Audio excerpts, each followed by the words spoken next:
NIT में select होने की सबसे आसान और 100% इफेक्टिव स्ट्रैटेजी आपको बताने वाला हूं। हे एंड वेलकम बैक एवरीवन, स्वागत है एक बार फिर से बच्चों आप सबका इस चैनल पे यू कैन फिजिक्स के, जहां पे मैं आपको कॉम्पिटिटिव एग्जाम के लिए यार गाइड करता रहता हूं, आपको पढ़ाता हूं obviously for neat and JEE main entrance examination, और बहुत ईजी बना देते हैं बच्चों हम आपकी फिजिक्स को, आपके सब्जेक्ट को to crack your entrance examination. लेकिन आज हम कोई पढ़ाई नहीं करेंगे, कोई सब्जेक्ट की पढ़ाई नहीं यहाँ पे करने वाले, राइट। आज मैं एक ऐसी स्ट्रैटेजी, एक ऐसा रोड मैप आपके लिए लेके आया हूं जो बहुत इजी हो जाएगा उन बच्चों के लिए जो जेईई मेंस एंट्रेंस एग्जामिनेशन की तैयारी कर रहे हैं और आगे चल के आईआईटी एडवांस के लिए भी तैयारी करेंगे। ओके, मतलब उसके लिए प्रिपेयर करेंगे अपने आप को, राइट। तो बच्चों बहुत इफेक्टिवली वो सारे पॉइंट्स मैं आपके साथ डिस्कस करूंगा कि किसी भी तरीके का बच्चा हो, राइट, उसको लगता है मेरे कंसेप्ट बहुत स्ट्रांग नहीं है सर, और कहीं ना कहीं ये टॉपिक मेरा बहुत स्ट्रांग है बट ये टॉपिक मेरे को बिल्कुल भी समझ में नहीं आता है, तो मैं ऐसा क्या करूं कि मेरे को मतलब कुछ ऐसे चैप्टर पता चले,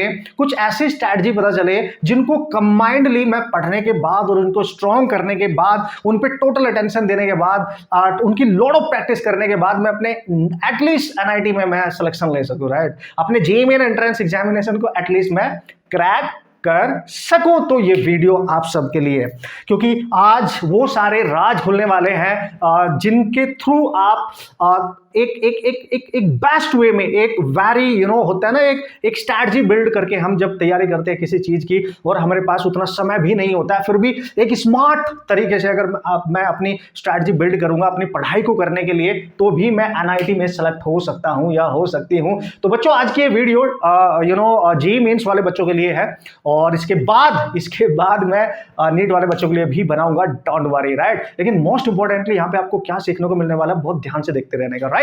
चलो कम ऑन।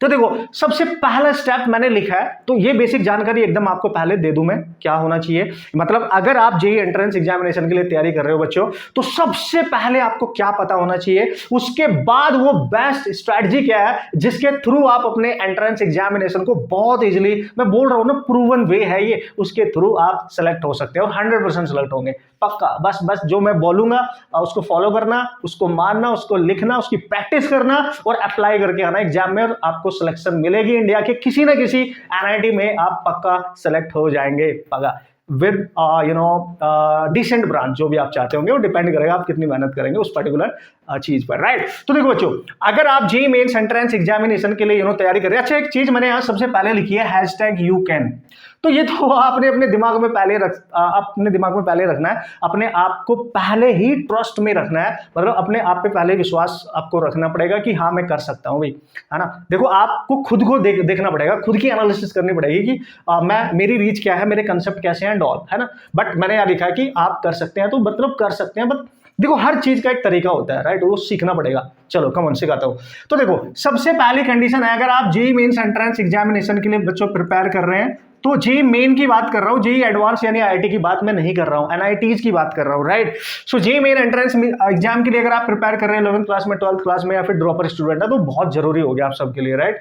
तो सबसे पहली कंडीशन है बच्चों आपके लिए कि 75% अकॉर्डिंग जो कंडीशन अप्लाई की गई है 12th क्लास में, 75% मार्क्स एटलीस्ट आपके होने चाहिए। उससे कम परसेंटेज अगर आई आपकी, तो आप जेईई मेन एंट्रेंस एग्जाम नहीं दे सकते। ये आपको 12th क्लास में हो, आप 11th क्लास में हो, पहले ही दिमाग में रखो बच्चों।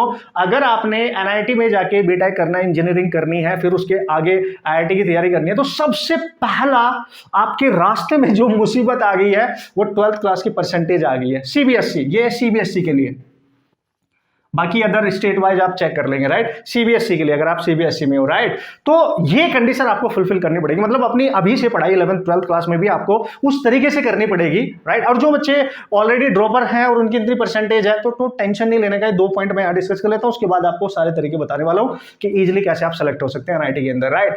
तो ये कंडीशन हो गई। दूसरी कंडीशन क्या है जो आपको याद रखनी है, ये बहुत जरूरी हो गया। अब लेट्स सी, मैं ये मान लेता हूं कि बच्चों आपका 75% 12th क्लास में आ जाता है और आप जेईई मेन के लिए तैयारी करना स्टार्ट कर देते हैं। अब सेकंड कंडीशन जो मुसीबत बनकर तुम्हारे सामने खड़ी होगी वो क्या है, let's see.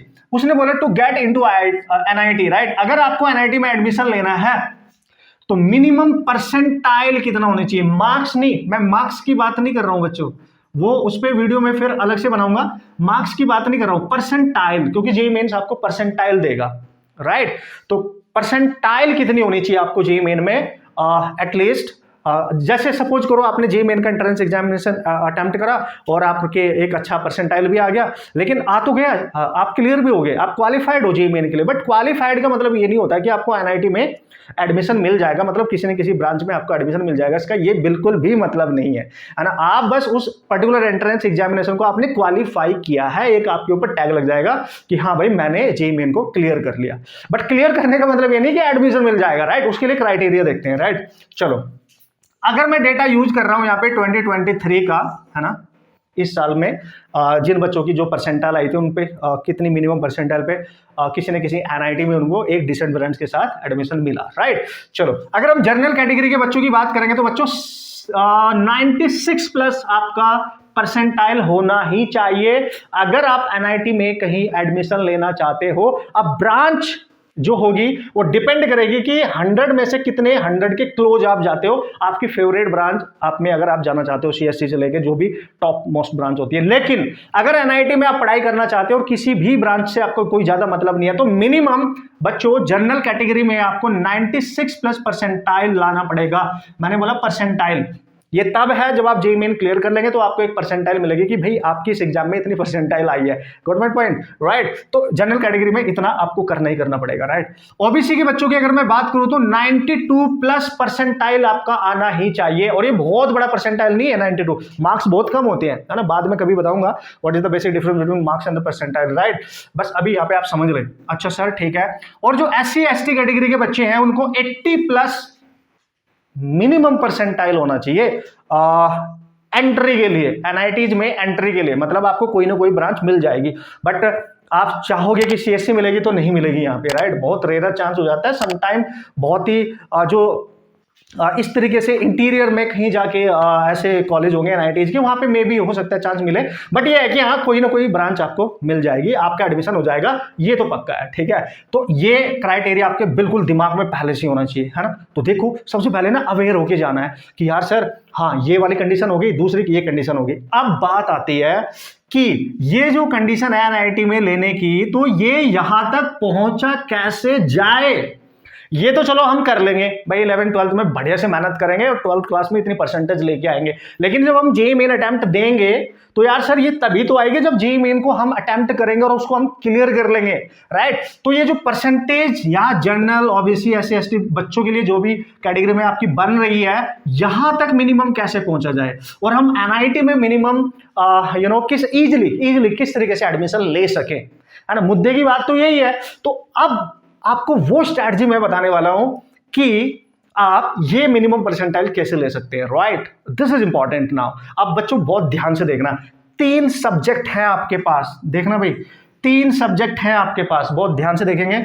Physics, chemistry and mathematics, right. Physics, chemistry and mathematics. एक बहुत बेहतरीन चीज मैं आपको पहले ही बता दूं कि मैं फिजिक्स में जितने भी चैप्टर हैं क्लास 11th क्लास 12th को मिला के कुछ ऐसे चैप्टर आपको बताने वाला हूं। मेरी जो बेस्ट स्ट्रैटेजी है कि बच्चा अगर उसको लगता है कि मैं सारे चैप्टर नहीं पढ़ सकता, मेरे पास उतना टाइम नहीं है, या फिर कुछ चैप्टर मेरे को बिल्कुल बोरिंग लगते हैं, मेरा बिल्कुल भी इंटरेस्ट नहीं है और मेरे से वो क्वेश्चन होते ही नहीं, तो भाई जो मैं चैप्टर यहाँ बताने वाला हूं ना तीनों में, राइट, बहुत ध्यान से समझना और उन्हीं पे अपनी मेहनत करना। जितनी एनर्जी वेस्ट कर सकते हो, जितनी एनर्जी लगा सकते हो, पूरी कंसंट्रेशन के साथ लॉट ऑफ प्रैक्टिस करने के बाद और आप आराम से सिलेक्ट हो जाएंगे और आपको बहुत कुछ पढ़ना भी नहीं पड़ेगा, मतलब बहुत ज्यादा बिल्कुल भी नहीं पढ़ना पड़ेगा। तो ये जो मैं एनालिसिस बच्चों यहां कर रहा हूं अकॉर्डिंग टू जेईई मेन 2023 का जो एग्जाम हुआ था फर्स्ट और सेकंड अटेम्प्ट, उसमें जो क्वेश्चंस आए थे किस पर्टिकुलर चैप्टर से, और उससे पहले भी 2022 कि अगर मैं बात करूं 2021, 3-4 साल का ये ट्रेंड बना हुआ है, जब से ऑनलाइन एग्जाम हो रहा है ये ट्रेंड है। आप टेंशन नहीं लेने का, बस आप फोकस करने का और देखते रहने का। फिजिक्स में कौन से चैप्टर, केमिस्ट्री में कौन से चैप्टर और मैथ्स में कौन से चैप्टर। और आपने देखा होगा मैथ्स जो है बॉस ये डिफिकल्ट आ रहा है ना, ये बहुत डिफिकल्ट आ रहा है एक तरीके से। मतलब ये सब स्ट्रैटेजी सारे राज लास्ट में बताऊंगा। मैथ को कैसे अटेम्प्ट करना है, यानी बहुत डर बैठा होता है बच्चों के बीच की यार सर हम मैथ बहुत पढ़ते हैं और हम मैथ में अच्छे भी है, बहुत प्रैक्टिस भी करते हैं, लेकिन हमारे ना जेईई मेंस में 4-5 क्वेश्चन भी सही नहीं हो पाते, तो क्या करें यार, ऐसा क्या करें कि मतलब एटलीस्ट 10 क्वेश्चन तो मैं सॉल्व कर पाऊं, राइट। ये आपको सारी टेक्निक मैं बताने वाला हूं कि डिफिकल्ट वाले सब्जेक्ट को भी आप इजी कैसे बना सकते हैं, राइट। ये सब बताऊंगा, टेंशन नहीं है, इंसान के अंदर सब कुछ होता है, अगर वो चाहे तो सब कुछ कर सकता है बस, ठीक है। चलो अब देखो, सबसे पहले हम बात करेंगे बच्चों फिजिक्स की, फिर करेंगे मैथ की, फिर बाद में करेंगे केमिस्ट्री की, राइट। चलो भाई आ जाते हैं वापस दुनिया में। तो देखो देखो यार, फिजिक्स सबसे पहले बता देता हूं, फिजिक्स और केमिस्ट्री ये बिल्कुल इजी आ रहे हैं आपके एग्जाम में, इजी इजी है ना। इजी से मॉडरेट लेवल आप लेके चल सकते हो, मॉडरेट लेवल आप लेके चल सकते हो, टफ तो बिल्कुल भी नहीं आए पिछले 3-4 सालों से, टफ तो बिल्कुल भी नहीं आए। फिजिक्स भी इजी आ रहा है, केमिस्ट्री भी, इवन मैं सही बात करूं मेडिकल एंट्रेंस एग्जामिनेशन नीट में जो फिजिक्स के क्वेश्चन आते हैं उसी के लेवल के, उससे भी कभी कभी तो बहुत नीचे के लेवल के हो जाते हैं, राइट, डायरेक्ट फॉर्मूला बेस्ड आ जाते हैं। बट ये मानो आप कैटेगरी इजी टू मॉडरेट याद रखिए, आप पढ़ेंगे कैसे सब बताऊंगा, राइट। मैथ्स डिफिकल्ट आ रहा है, इसमें कोई शक नहीं है बच्चों, मैथ डिफिकल्ट आ रहा है, राइट। अब इसको हैंडल कैसे करें, पढ़े कैसे सर, तो पूरी फिजिक्स पढ़ने की जरूरत है क्या सर, 11th भी पूरी पढ़ूंगा भाई, 12th भी पूरी पढ़नी, नहीं, मैं बता रहा हूं ना, इसलिए तो स्ट्रैटेजी लेके आया हूं, राइट। कैसे आप इजीली सेलेक्ट हो सकते हैं बच्चों। तो फिजिक्स में मैंने कुछ चैप्टर के नाम यहां पे बच्चों लिख दिए हैं। फिजिक्स पहले मैं डिस्कस कर रहा हूं, फिजिक्स को कैसे पढ़ेंगे और क्या पढ़ेंगे, और बात खत्म हो जाती है, ठीक है। तो जो एनालिसिस मैंने करी है पिछले जो पेपर हो चुके हैं उनके बिहाफ पे, वो मैं आपके सामने यहाँ रखने वाला हूँ, उसको डिस्कस करने वाला हूँ, और अमेजिंगली आपके आज पूरे ये जो टेक्निक्स हैं वो सब कुछ आपको सिखाने वाला हूँ कि किस तरीके से आप इजीली स्कोर करके आ सकते हैं। देखो देखो मैंने यहाँ पे लिखे हैं 12th क्लास के चैप्टर, सबसे पहले लिखा है मैंने 12th class, right, 12th class. यानी जो बच्चे 11th में 12th में या जो ड्रॉपर है उनके लिए तो भाई मस्ट है, तुम तो बहुत ध्यान से देखते रहो, है ना। जो 12th क्लास है ना, उसके चैप्टर आपको एकदम बेहतरीन तरीके से आने चाहिए। मतलब अगर मैं सच्ची बात करूं बच्चों, 12th क्लास का एक भी टॉपिक, एक भी चैप्टर आप छोड़ नहीं सकते, छोड़ ही नहीं सकते, इतना ज्यादा इंपॉर्टेंट है। अगर बच्चा केवल 12th क्लास को ही 100% करके जाए, यहां से एक भी क्वेश्चन एक भी चैप्टर से आए और उससे हर क्वेश्चन सॉल्व हो जाए, तब भी सिलेक्शन हो जाएगी, गारंटेड, तब भी सिलेक्शन हो जाएगी, राइट। फिर भी देख लेते हैं इलेक्ट्रोस्टैटिक की अगर मैं बात करूं, शिफ्ट 1 शिफ्ट 2 को अगर हम काउंट करें 2023 में, तो बच्चों टोटल क्वेश्चन इससे देखे गए थे लगभग 21 टोटल क्वेश्चन आए, और जितने भी टॉपिक मैं यहां कंसिडर करूंगा उन वो वही होंगे जिनमें 12 प्लस 13 या 14 प्लस जो क्वेश्चंस आए हैं मिनिमम, दोनों शिफ्ट को मिला के। तो कितने ज्यादा इंपॉर्टेंट है। इलेक्ट्रोस्टैटिक से 21 क्वेश्चंस, और करंट इलेक्ट्रिसिटी, सीई का मतलब बच्चों करंट इलेक्ट्रिसिटी से लगभग आप इससे भी ज्यादा 23 क्वेश्चन पूछे गए। तो ब्रह्मास्त्र है तुम्हारी सिलेक्शन के लिए, मतलब आप बिल्कुल भी इग्नोर नहीं कर सकते, जितनी ज्यादा बार पढ़ सकते हो पढ़ डालो, हर एक क्वेश्चन हो जाना चाहिए। एमईसी का मतलब मैग्नेटिक इफेक्ट ऑफ करंट, बच्चे 23 क्वेश्चन यहां से भी पूछे गए, ओ माय गॉड। और अगर मैं अल्टरनेटिंग करंट की बात करूं दोस्तों, यहां पे 16 क्वेश्चन पूछे गए। ऑप्टिक्स की बात करूं, दो पार्ट है ऑप्टिक्स के, रे ऑप्टिक्स और वेव ऑप्टिक्स, इसमें पूछे गए हैं 14 प्लस 12 क्वेश्चन, ओ 3 यानी 26 क्वेश्चन टोटल पूछे गए ऑप्टिक्स से। तो रे ऑप्टिक्स ये पहले लिख दिया मैंने, 14 क्वेश्चन आए थे, 12 आए थे वेव ऑप्टिक्स से, राइट, दोनों शिफ्ट को मिला के। तो बहुत ज्यादा इंपॉर्टेंट है, बहुत ही ज्यादा इंपॉर्टेंट है, राइट। आप कैसे छोड़ सकते हैं। अब आते हैं मॉडर्न फिजिक्स में बच्चों। मॉडर्न फिजिक्स से अगर मैं टोटल बात करूं, उसके 3 पार्ट हैं, 13 प्लस 12 प्लस 9। तो 13 क्वेश्चन आए थे ड्यूअल नेचर वाले पार्ट से, और ये 12 क्वेश्चन आए थे एटॉमिक फिजिक्स से, और लास्ट में बचता है आपका न्यूक्लियर फिजिक्स, उससे 9 आए थे। इसको छोड़ सकते हो आप, अगर आपका मन है तो छोड़ सकते हो, बट इजी आए थे, कर भी सकते हो। तो देखो मॉडर्न फिजिक्स कितना ज्यादा इंपॉर्टेंट है, कितना ज्यादा इंपॉर्टेंट है। देखो ऐड करो, ये तो इन सबसे आगे निकल गया सबसे आगे निकल गया, right. Very very very important guys. अब आते हैं सेमीकंडक्टर, जिसको सब हल्के में लेते हैं, पढ़ के ही नहीं जाते थे बच्चे, छोड़ देते हैं, इसको कौन पढ़ेगा। देखो भाई तहलका मचा रखी इसने, 12 क्वेश्चन पूछे गए इससे, कितने, और इजी, सबसे बड़ी बात है इजी, एकदम हाई इजी क्वेश्चन आते हैं यहां से, राइट। तो यार ये कंप्लीटली आपको सिलेक्ट करके सिलेक्शन दे सकते हैं, आप देख लो, है ना। अब आप, मैंने इसमें क्या क्या छोड़ा वो भी आप देख लो, है ना, किस किस चीज को आपने छोड़ना है। मैंने यहाँ पे बहुत सारे ऐसे चैप्टर है जो यहाँ से हटाई दिए, छोड़ दिए। इलेक्ट्रोस्टैटिक ले लिया मैंने, जिसमें इलेक्ट्रोस्टैटिक में मतलब कैपेसिटर मैं काउंट ही नहीं कर रहा, कैपेसिटर को मैं काउंट ही नहीं कर रहा हूं, आप राइट समझ रहे हो यार, कैपेसिटर को काउंट ही नहीं कर रहा हूं। करंट इलेक्ट्रिसिटी है ये, ठीक है, पूरा आपको मैग्नेटिक इफेक्ट ऑफ करंट है, और मैग्नेटिज्म वाला जो इसका सब दूसरा टॉपिक है वो मैं काउंट ही नहीं कर रहा, वो मैंने यूज ही नहीं करा। बस आपने मैग्नेटिक इफेक्ट ऑफ करंट ही पढ़ लेना है। एसी ईएमआई में यहाँ पे यूज ही नहीं कर रहा हूँ, ईएमआई जबकि क्वेश्चन आता है, लेकिन एक आधा ही आता है। ऑप्टिक्स मैंने दोनों ले लिए। मॉडर्न फिजिक्स में मैं बोल रहा हूँ न्यूक्लियर फिजिक्स लास्ट वाला पार्ट हटा सकते हो, राइट। सेमीकंडक्टर पूरा कवर करेंगे, है 12th के ये सारे टॉपिक आपकी रगों में बहने चाहिए, और 12th में हम कुछ नहीं कर सकते। और इलेक्ट्रोमैग्नेटिक वेव, इलेक्ट्रोमैग्नेटिक वेव वो तो मैंने काउंट ही नहीं करी है ना, उनको आप छोड़ सकते हो। मैं वो बता रहा हूं जिनको आप छोड़ ही नहीं सकते, मतलब बनता ही नहीं है बॉस, सिलेक्शन लेनी है ना इजीली। तो किस पे फोकस करें? देखो कितने हुए कुल, 1 2 3 4 5 6 7, 1 2 3 4 5 6 7, और उसमें से कुछ टॉपिक मैंने हटा दिए हैं। 7 चैप्टर ओनली, राइट। वापिस आओ 11th क्लास को देखते हैं। 11th क्लास में कितने ज्यादा चैप्टर है बच्चों, लेकिन मैंने क्या किया, केवल ली थर्मोडायनेमिक्स। थर्मोडायनेमिक्स से अगर लास्ट ईयर की बच्चों में बात करूंगा तो 21 क्वेश्चन इससे भी पूछे गए थे, very very very important. Gravitation बहुत ज्यादा इंपॉर्टेंट है, 18 क्वेश्चंस यहां से आए थे। रोटेशनल मोशन से अगर बात करूं 15 क्वेश्चन यहां से आए थे। लॉज ऑफ मोशन से बच्चों अगर मैं बात करूंगा सो 15 क्वेश्चन यहां से आए थे, और यूनिट एंड डायमेंशन से 12 क्वेश्चन पूछे गए थे। ये हैं आपके टोटल 12 चैप्टर, और 1 2 3 4 5 केवल मैंने, सोचो 11th क्लास में चैप्टर ज्यादा होते हैं, उसमें से केवल मैंने 1 2 3 4 5 ही चैप्टर लिए हैं, बाकी सब छोड़ दिया है। जबकि काइनेमेटिक्स से भी क्वेश्चन आए थे, 1D वाले से 11, और मैकेनिकल प्रॉपर्टीज ऑफ सॉलिड से क्वेश्चन 10 आए थे। मैंने 12 प्लस लिए हैं, जिसमें 12 प्लस आप देख सकते हैं 12 प्लस जिससे आए हैं, ठीक है। हालांकि आप इसमें 2 और भी ऐड कर सकते थे, बट मैंने नहीं लिया। मैंने वो लिए जो मोस्ट इंपॉर्टेंट है, जिनको आप बिल्कुल नहीं छोड़ सकते। बाकी जो मैंने छोड़ा है ना बच्चों, अगर तुम्हें पढ़ना भी होगा ना, 1-2 बार पढ़ लेना, बेसिक से जानकारी रखना। बाकी धुरंधर जितनी एनर्जी खर्च कर सकते हो, जब आप एग्जाम देने जाओगे ना तो 3-4 दिन पहले एग्जाम से वो जितने चैप्टर छोड़े उनको एक बार रिवाइज कर लेना, है ना। 3-4 दिन क्या, 1 हफ्ते पहले रिवाइज कर लेना, फॉर्मूले लिख लेना बस सबके, उससे ज्यादा कुछ भी करने की जरूरत नहीं है। बट जितना साल भर आप मेहनत कर सकते हो, जितना भी टाइम आपके पास है, जितनी भी प्रैक्टिस कर सकते हो, देख लो आपके सामने है। फिजिक्स में केवल 12 चैप्टर पढ़ने हैं, और 12 चैप्टर पढ़ने का मतलब ये आपने बिल्कुल 1/3 कर दिया एक तरीके से, है ना, 1/3 कर दिया एक तरीके से दोनों को मिला के, राइट। तो इतने मिनिमम चैप्टर आपने पढ़ने हैं यार, इतना तो देखो कर ही सकते हैं आप, राइट। बहुत amazingly question, number of questions भी मैंने उसके सामने लिख दिया है, और आपको पिक्चर दिखनी चाहिए कि मेरा सिलेक्शन हो जाएगा। यस सर, बिल्कुल हो जाएगा। अब मैं 4 डालूंगी मैं, right. Very very very important. और इतने चैप्टर बच्चों अगर आपने कर लिए पूरी शिद्दत के साथ, और लालच में नहीं आना, दूसरे नहीं करना। लालच में तब आना जब आपके पास बहुत टाइम है, और अगर आपके पास बहुत टाइम नहीं है तो 70+ मार्क्स यहीं से लिए जा सकते हैं। टोटल मार्क्स फिजिक्स में 100 है, और 70+ आप आराम से यहां पे ला सकते हो, 100%।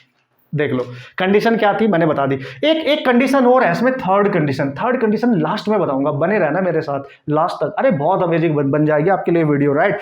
अब हम बात करें केमिस्ट्री से पहले बच्चों मैथमेटिक्स की, राइट। फिजिक्स बिल्कुल नोट कर लेना बढ़िया तरीके से, सारे चैप्टर होने चाहिए, लिखा होना चाहिए कि किससे कितने क्वेश्चन आए हैं, और इनकी प्रैक्टिस करना स्टार्ट कर दो। किसी का वेट नहीं करना, क्योंकि तुम्हारी लाइफ तुम्हारी ही है, और तुम ही इसको बदल सकते हो। तुम्हारी सिलेक्शन तुम्हारी है, और आप ही इसको करा सकते हो अपनी मेहनत से। अब इतना शॉर्टकट वे मैंने आपको बता दिया, लेकिन मेहनत तो यहाँ पे भी करनी पड़ेगी बॉस, ठीक है। बिना मेहनत के आप बच नहीं सकते। ओके, सो कूल, चलो हियर वी गो। अब हम मैथ की बात करेंगे, जो सबसे डिफिकल्ट लगता है बच्चों को, राइट। सबसे डिफिकल्ट, और सबसे डिफिकल्ट क्वेश्चन आते हैं, और सबसे डिफिकल्ट लगने वाले सब्जेक्ट से भी आप अच्छा स्कोर कैसे कर सकते हैं, ये स्ट्रेटजी आपको बताने वाला हूं। Come on, okay. सो अब देख लेते हैं, mathematics the most important and the most difficult chapter, जो जे मेन ने हमारे लिए बना के रख दिया, और जिससे बच्चों को बहुत डर लगने लगा है कि यार मतलब 3-4 क्वेश्चन सॉल्व करना भी टिपिकल हो गया। लेकिन आपको बेस्ट स्ट्रेटजी बताने वाला हूं, आप डिफिकल्ट वाले चैप्टर में भी ऑसम स्कोर कर सकते हैं। उसके बाद हम बात करेंगे केमिस्ट्री की, और जिसमें हम हाईएस्ट स्कोर करके आ सकते हैं, राइट। तो सारी स्ट्रेटजी के लिए आप तैयार हैं। फिजिक्स को आपने बेहतरीन तरीके से समझ लिया, राइट बच्चों। तो देखो यहाँ पे मैंने मैथमेटिक्स लिखा है बच्चों, जे मेन, यानी एक तरीके से अगर आप ये देखो कि आपका IIT का रास्ता खुलने वाला है, तो जे मेन के थ्रू ही ऑब्वियसली खुलेगा। अगर आपने इस तरीके की स्ट्रेटजी को बिल्ड करके आगे बढ़े ना भाई, तो 100% आपका मिशन आपका सक्सेसफुल होने वाला है, right. Just like ISRO mission, okay. So come on. तो देखो मैथमेटिक्स में ये जितने भी चैप्टर बच्चों मैंने लिखे हैं, आपको कंप्लीट मैथ पढ़ने की जरूरत नहीं है। अगर आपको ऐसा लगता है कि आपके पास टाइम कम है, या आप उतनी ज्यादा प्रैक्टिस में नहीं हो, और उतने ज्यादा कंसेप्ट आपके क्लियर नहीं है, तो लास्ट टाइम पे आप नहीं कर सकते, तो डोंट वरी, राइट। तो यू जस्ट रिमेंबर लाइक, देखो सबसे पहले जो भी चैप्टर के नाम लिखे हैं मैंने, दिस इज मैजिकली यहां पे भी देखने को मिली 12th क्लास, राइट। तो जो मेन पॉइंट है ना, उस पर फोकस करना, इधर मत देखना, इधर देखना, राइट। इधर देखो, पहले समझा देता हूं आपको क्या है।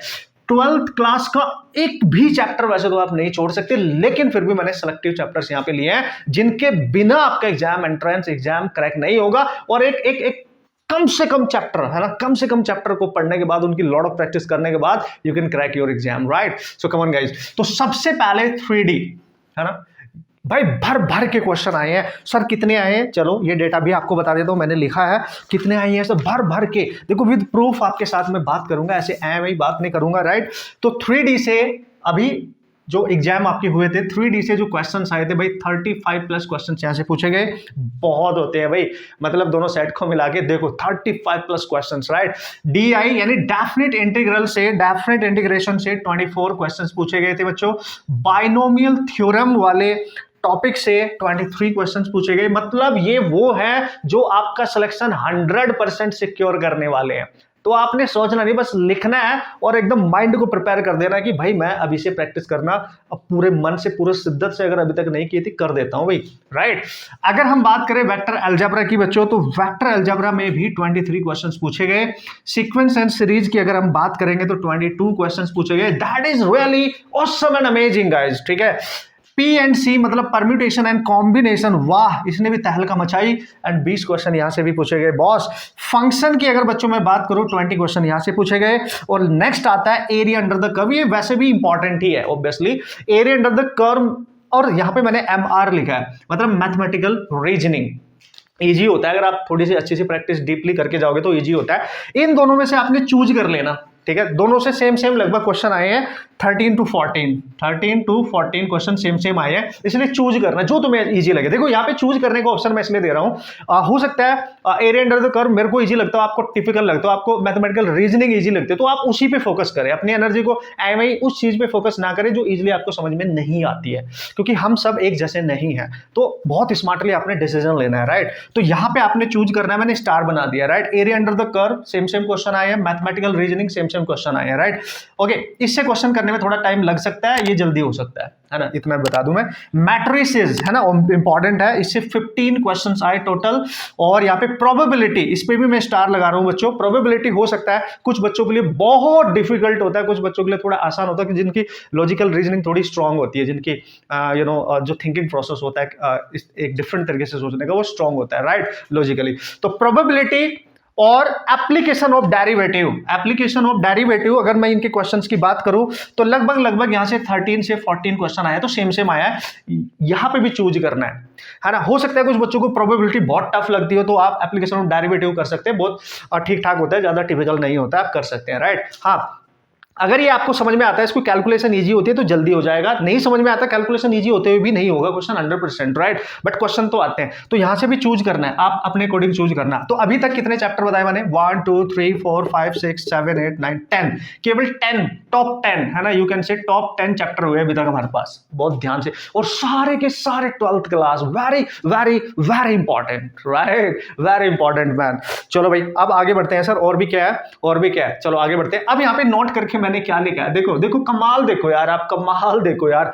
मैंने यहाँ पे लिखा पैराबोला डिफरेंशिएशन लिमिट्स, ये है class 11th, right? Class 11th इतने से लूंगा क्या सर? यस, मैं तो इतने से ही ले रहा हूं भाई, है ना? तुम ले लेना तो पूरे पढ़ लो भाई, अगर तुम्हारे पास टाइम है। लेकिन अगर मोस्ट इफेक्टिव वे में कम पढ़ाई करके, लेकिन इफेक्टिव पढ़ाई करके, बेहतरीन स्मार्टनेस के साथ मेहनत करके, एक पर्टिकुलर चीजों पे आप अगर मेहनत करके जाएंगे तो यार देखो, पूरा पढ़ के जाओगे, वैसे भी इतना डिफिकल्ट पेपर आ रहा है तो भी चांस नहीं है भाई, आप 4 5 6 7 8 क्वेश्चन कर लो, 10 कर लोगे तो आप बहुत खतरनाक खिलाड़ी हो। अगर जेईई मेन के जितने भी अभी तक अटेम्प्ट आए हैं, उसमें कोई बच्चा 10 प्लस क्वेश्चन मैथमेटिक्स में कर रहा है, भाई बहुत होशियार माना जाएगा, वो रियली ब्रिलियंट माना जाएगा, वो आईआईटी के एडवांस के लिए उसका पूरा पूरा चांस हो जाएगा, भाई क्लियर करेगा बंदा, राइट? So come on. तो पैराबोला, डिफरेंशिएशन एंड लिमिट्स, क्या सर सब कुछ पढ़ना है? नहीं, इनमें से भी चूज करना है, कोई एक चूज करो, ठीक है? चूज करो कोई एक, ठीक है? चूज करो इसमें से भी कि हमने कोई एक ही लेना है भाई, है ना? या तो लिमिट्स या डिफरेंशिएशन या पैराबोला, जो आपको लगे कि मेरी कमांड किस पे है। सेम सेम क्वेश्चन आए हैं सबसे, है ना? कोई बड़ी बात नहीं है, और उतने ज्यादा भी नहीं आए, बहुत कम आए, 6 7 8 ऐसे कुछ मान सकते हो आप, राइट? तो मेरे अकॉर्डिंग अगर मैं देखूं, वैसे मैं अपने अकॉर्डिंग तो नहीं बताऊंगा, अपने अपने अकॉर्डिंग चूज करना, आपको क्या अच्छा लगता है। लिमिट से क्वेश्चन हर साल आता ही है, हर सेट में लगभग आता है।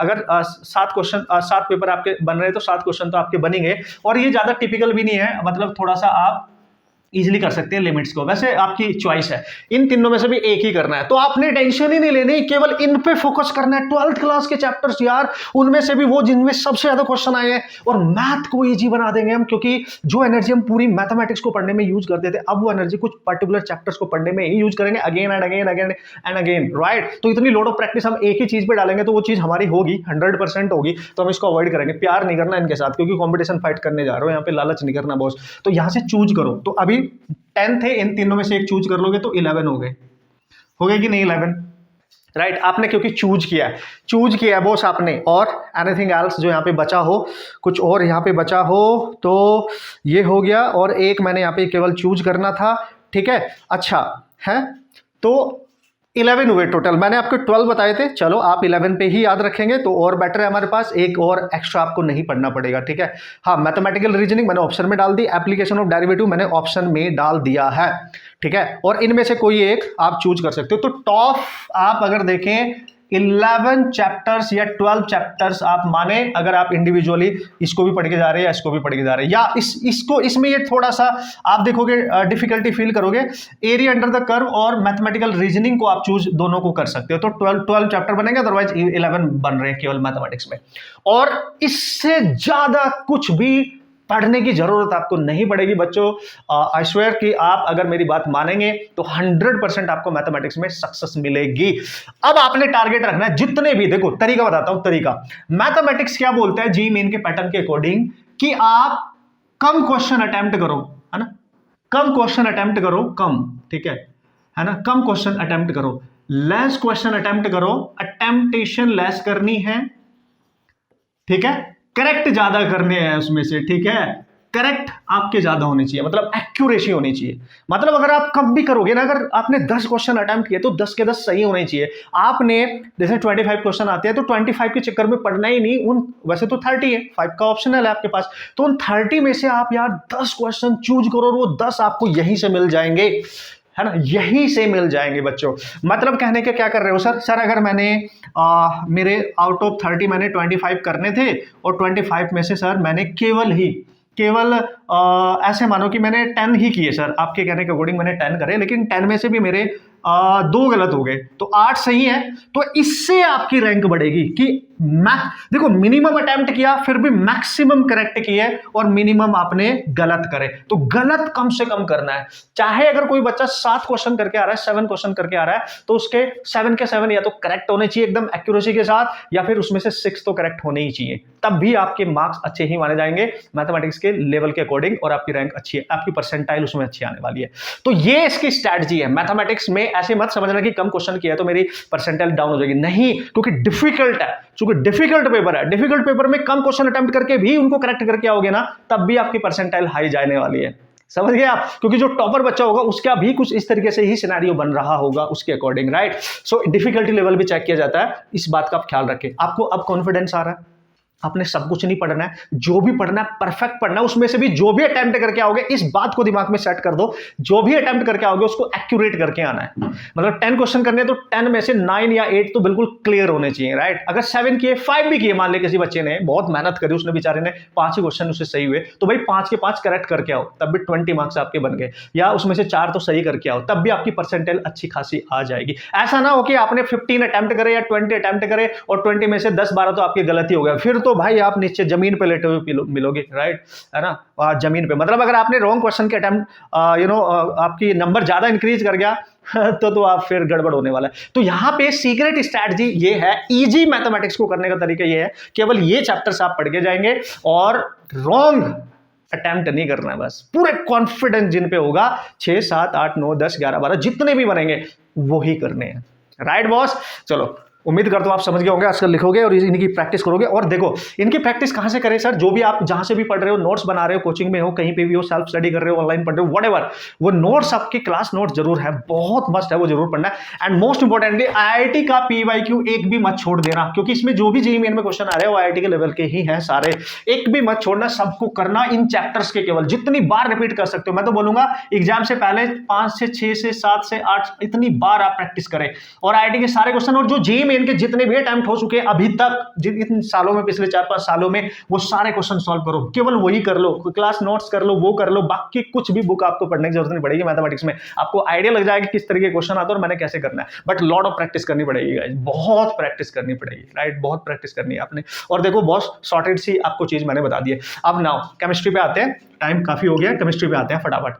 देखो केमिस्ट्री में सीधा सा है, सॉर्टेड है, केमिस्ट्री में टेंशन नहीं लेने का। केमिस्ट्री आपका फिजिक्स के बाद इजी है ना, इजी टू मॉडरेट लेवल तक ये जाएगा, ठीक है, इजी टू मॉडरेट लेवल जाएगा। तो फिजिक्स केमिस्ट्री आपको बचाने वाले हैं यहाँ पे, और मैथमेटिक्स आपकी परसेंटाइल ओवरऑल बढ़ाने वाला है यहाँ पे, क्योंकि डिफिकल्ट है तो कम में भी ज्यादा परसेंटाइल आपको मिल जाएगी। तो देखो केमिस्ट्री में कंप्लीट 12th, कुछ नहीं, मैंने यहाँ नाम ही नहीं लिखा, कंप्लीट पढ़ो भाई, कंप्लीट 12th क्लास को ना बिल्कुल इस तरीके से खा के जाना कि मतलब कुछ भी बचना नहीं चाहिए, क्योंकि 12th क्लास के हर चैप्टर से मिनिमम 10 क्वेश्चन आए और मैक्सिमम 21 क्वेश्चन आए, ये ध्यान रखियो। हर चैप्टर की बात कर रहा हूं मैं, मिनिमम 10 और मैक्सिमम 21 क्वेश्चन आए, तो भाई भर भर के न्यूमेरिकल आते हैं 12th क्लास की केमिस्ट्री से। आपके सिलेक्शन क्लियर 12th क्लास की केमिस्ट्री करा देगी। मतलब अगर आप एक चीज नोट कर रहे होंगे, फिजिक्स में भी यही चल रहा है, मैथमेटिक्स में भी यही चल रहा है और केमिस्ट्री में भी यही चल रहा है, तो समझदार बनो बॉस, और उसके अकॉर्डिंग स्ट्रैटेजी बिल्ड करके अपनी पढ़ाई करो, किसी पे डिपेंडेंट नहीं रहना अपने, राइट। अब आते हैं 11th क्लास, तो सर 11th क्लास को क्या छोड़ देंगे क्या? नहीं, देख लो, आ जाओ। 11th क्लास में 7 to 9 क्वेश्चन है ना, मिनिमम 7 क्वेश्चन और मैक्सिमम 9 क्वेश्चन, मतलब एक क्वेश्चन मान लो आप पर सेट के अकॉर्डिंग, अगर हम देखें पर पेपर के अकॉर्डिंग एक ही क्वेश्चन मानो। ये जो मैंने यहाँ पे रखे हैं ये वाले टॉपिक्स, केवल इनसे क्वेश्चन आया है ना, बाकी से तो 2-4 कभी आगे कभी नहीं आगे, तो उनको इग्नोर करो, टोटली इग्नोर, पढ़ने वढ़ना नहीं है, बिल्कुल नहीं पढ़ना है, राइट, बिल्कुल भी नहीं पढ़ना है। आपने 11th क्लास में पीरियोडिक टेबल, ये मान के चलो हर पेपर में क्वेश्चन आएगा, ऐसे समझो, ज्यादा इजी समझ में आएगा। थर्मोडायनेमिक्स हर पेपर में क्वेश्चन आएगा, केमिकल इक्विलिब्रियम हर पेपर में क्वेश्चन आएगा, रेडियोक्स हर पेपर केवल एक क्वेश्चन, जबकि यहां से 2-2 क्वेश्चन आ सकते हैं, 2-2 क्वेश्चन आ सकते हैं, आप समझ रहे हो, 3-3 भी आ सकते हैं, 12th से 2 से 3 भी आ सकते हैं, जैसे इन सब से 3, 2, 4 ऐसे क्वेश्चन आएंगे मैथमेटिक्स में। वैसे मैंने फिजिक्स वाले बताए थे आपको। तो ये वो टॉपिक्स हैं 11th क्लास में केवल जो पढ़ने हैं आपने, जिनको थोड़ा बहुत सा पढ़ना है। एक ही क्वेश्चन आएगा, सरफेस केमिस्ट्री हो गया, इन्वायरमेंटल केमिस्ट्री हो गया, एक ही क्वेश्चन आएगा, एक ही आया है, आप समझ गए, बहुत रेयर हुआ कि 2 क्वेश्चन आए हैं।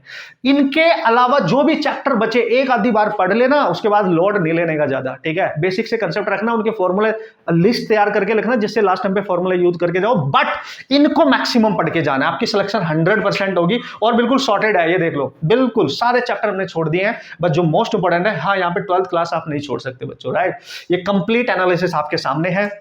उम्मीद करता हूं जो मैं आपको सिखाना चाहता था वो आपके दिमाग तक पहुंच गया होगा बॉस, और आप इसको फॉलो करेंगे और एनआईटी में अपना 100% सिलेक्शन सिक्योर करेंगे, केवल इतना पढ़ के, ठीक है। अब ये मत बोलना सर ये बहुत है, देखो मैंने बहुत कम चैप्टर आपको बता दिए, मतलब अगर ओवरऑल मैं बात करूंगा तो ये हर फिजिक्स में मैंने कितने बताया, टॉप 12, इसमें भी 11 या 12 चैप्टर है, इसमें भी उतने ही 12 to 15 चैप्टर आपके होने वाले। मोस्ट इंपॉर्टेंटली अगर बच्चा इनको भी छोड़ देगा, 12th क्लास को मैक्सिमम तरीके से बेहतरीन कंप्लीटली करके जाएगा, तब भी उसकी केमिस्ट्री में बहुत अच्छे मार्क्स आने वाले, 10 to 15 क्वेश्चन आराम से अटेम्प्ट कर सकता है। बट अगर उससे ज्यादा क्वेश्चन आप 20 तक जाना चाहते हो तो ये भी कर सकते हो, लेकिन अगर आप सिलेक्शन सिक्योर करना चाहते हो तो यार देखो, सिलेक्शन सिक्योर करने के लिए आपको केमिस्ट्री में 40 मार्क्स चाहिए मिनिमम, बता रहा हूं मिनिमम, मैथमेटिक्स में 40 मार्क्स चाहिए, फिजिक्स में 40 मार्क्स चाहिए, राइट। और केमिस्ट्री और फिजिक्स में थोड़ा आप बढ़ा सकते हो, 50-50 कर लो, 100 हो जाएगा। मैथमेटिक्स में आप 30 से 40 कर लो, तो 130 प्लस स्कोर जैसे ही आपका गया, आपकी सिलेक्शन 100% कोई ना कोई ब्रांच के साथ एनआईटीज में 100% होगी, मैं लिख के देता हूं, किसी भी कैटेगरी के बच्चे हो,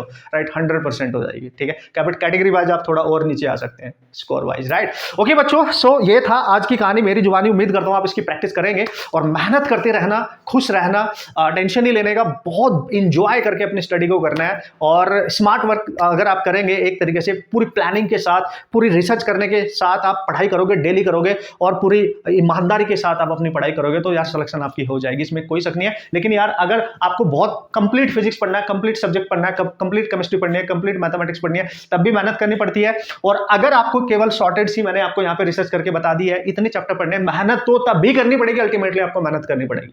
बट ये है कि वो मेहनत आपकी स्कैटर्ड नहीं होगी, लाइक एक पर्टिकुलर आपके सामने मिशन है कि ये चैप्टर पढ़ने हैं, तो उसी चैप्टर पे आप पूरा फोकस लगाएंगे और वो आपको रिजल्ट देगी, आपको आउटपुट मिलेगा 100% आपकी सिलेक्शन की फॉर्म में, ठीक है। So finally all the very best for your entrance examination. उम्मीद करता हूं आपका दिमाग आपका साथ देगा और आप अपने दिमाग के साथ आगे बढ़ेंगे और प्रैक्टिस करते रहेंगे। कोई दिक्कत आएगी तो कुछ भी हेजिटेट नहीं करना है, मेरे से आप क्वेश्चन कर सकते हो, व्हाट्सएप कर सकते हो और वीडियो में कमेंट करके बता जरूर देना। राइट, दोस्तों को शेयर करें जिसकी भी हेल्प हो सके। हर बच्चों को पता होना चाहिए, हर मैक्सिमम बच्चों की सिलेक्शन हो जाएगी अगर आप इस स्ट्रैटेजी के अकॉर्डिंग आगे बढ़ेंगे। Okay, and all the best.